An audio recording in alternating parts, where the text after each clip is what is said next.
Sa good news, magandang balita ho ito ha. Wala pong hinto ang ating gobyerno, mga kababayan. Wala pong hinto ang ating gobyerno sa pangunguna po ni Pangulong Bongbong Marcos na ano po, patibayin po ang ating depensa. Naku po, mga boss, chief, amo, sir, yung bansa ng mga DDS, ngangal-ngal na naman dito. Magsasalita na naman dito. Bakit to? Kasi doon nga doon sa Typhoon missile na inilagay sa atin para mas lalong humigpit ang ating depensa eh. Nag-iiyakan sila doon, di ba? Oh. Tapos ngayon naman po, mga kababayan, eto 12 combat aircraft bibilhin ng Pilipinas mula sa South Korea. Oh, tingnan niyo po, mga kababayan, diyan pa lang po kita mo na ang pagkakaiba eh nung dalawang administrasyon eh. Yung isang administrasyon, sige lang, okay lang, bahala kayo dyan, no? Pagpasok ng helicopter ng China sa teritoryo natin, mo lang. Kasi yung iniikutan naman ng ng helicopter ng China kumbaga sandcay lang or whatever, bato-bato lang naman yan. Wala tayong mapapala doon.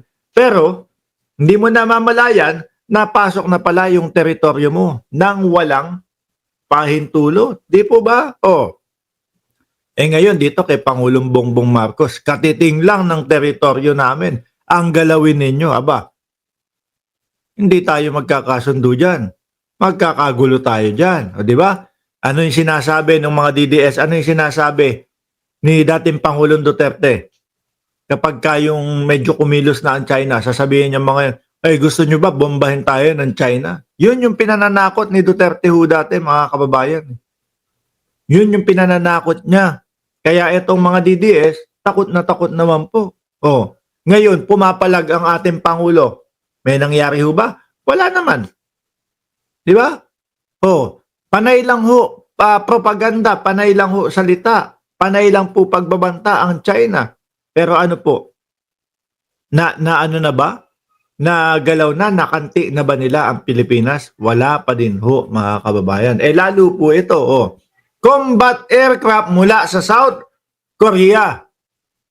Bibili ng Pilipinas ang isang dosenang FA-50 Block 70 light combat aircraft mula Korea Aerospace Industry o KAI ng South Korea bilang bahagi ng modernisasyon program ng Armed Forces of the Philippines sa ilalim ng Philippine Air Force. Patuloy lang po, mga kababayan.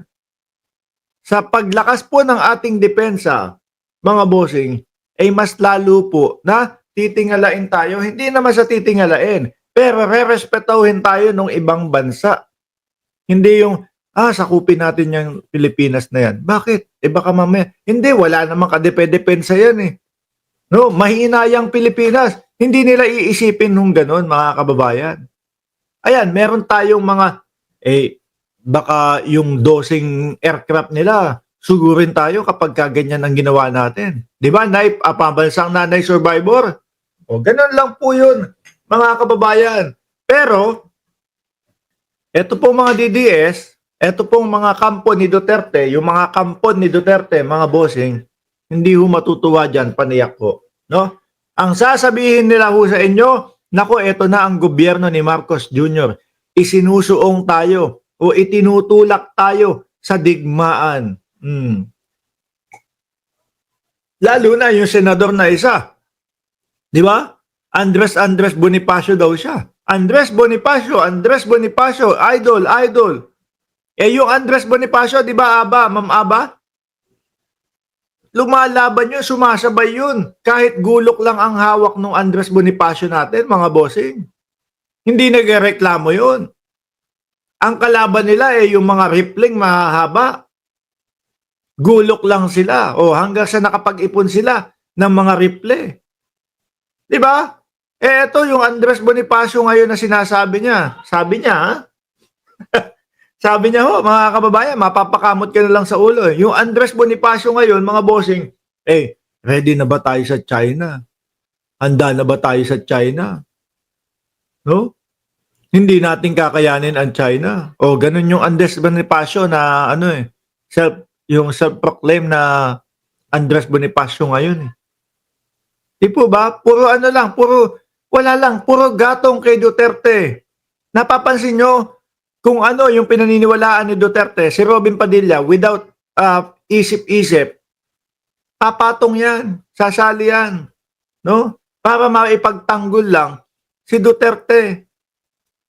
Ganun ho sila mga kababayan, ganyan po. Sabi ni Chi ng Cereza Post, Andres Bonifacio, noon nasa hearing, may tama ng bala. Si Andres Bonifacio ngayon, sa katauhan ni Robin Padilla, may pagkain habang naghihiring, sabay himas nung bigote.